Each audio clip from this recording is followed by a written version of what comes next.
திராவிட முன்னேற்ற கழகத்தினுடைய ஆதரவாளர்கள் அப்படியே பொங்குறாங்களே சார், அப்படி கத்துன்னு கத்துறாங்களே. 2013 நம்ம மன்மோகன் சிங் ஆட்சி, நம்ம இவர் இருக்காரு யாரு, குலாம் நபி ஆசாத் சுகாதாரத்துறை அமைச்சர், நம்ம திமுகவின் காந்தி செல்வன் தான் இணை அமைச்சர். அப்போ தமிழ்நாட்டுல நீட் நடந்துச்சு. நீட்டுக்கு எதிராக வழக்கு போட்டது ஜெயலலிதா அம்மா. வேலூர் கிருஷ்ணமணி காலேஜ் வழக்கு போட்டு 115 வழக்குகள் ஒவ்வொரு மாநிலத்திலும் இருந்துச்சு. இது மொத்தத்தையும் சுப்ரீம் கோர்ட் எடுத்துக்கிட்டு, சுப்ரீம் கோர்ட்ல அந்த மொத்தத்தையும் தாமா எடுத்துக்கிட்டு வழக்க அல்டமாஸ் கபீர் தலைமையில இருக்கிற சிட்டிங் தான் சுப்ரீம் கோர்ட்ல அந்த வழக்குல 2016 தீர்ப்பு வருது.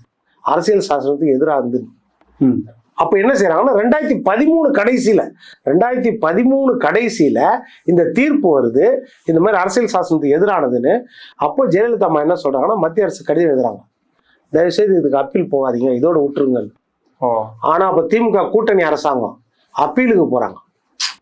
அந்த அப்பீல்ல தான் அல்டமாஸ் கபீர் தலைமையில தீர்ப்பு 2016 இது மறுபடியும் நடத்தலான்றது. அல்டமாஸ் கபீர் ஏற்கனவே அரசியல் சாசனத்துக்கு விரோதம்னு சொன்னாட்டு அப்பீல்ல என்ன செய்தாங்க, மறுபடியும் நடத்தணும்னு 2016 தீர்ப்பு வந்துச்சு.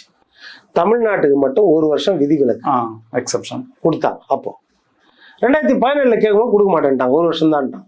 இதுதான் நீட் வரலாறு. அப்படியே பச்சை பொய்ய திமுக சொன்னது. ஆனா இதுல நான் என்ன சொன்ன மாநிலத்துக்கிட்ட இந்தியாவிட்ட உரிமையை பெற்றது எப்படின்னு சொல்ல வந்தேன். அதுதான் எடப்பாடியார் 7.5% எப்படி கொண்டு வந்தார் அவர். அது மாநிலத்தினுடைய அதிகாரத்தை முழுக்க வச்சு, அதுவும் அந்த அதிகாரத்தை இது வரைக்கும் யாரும் பயன்படுத்த கிடையாது. ஆர்டிகல் 162 கொடுங்களா சொன்னீங்களே, 10 கொடுக்கலாம், நீங்க பயன்படுத்தல. ஆர்டிகல் 160 கவர்னர் கையெழுத்து போடல.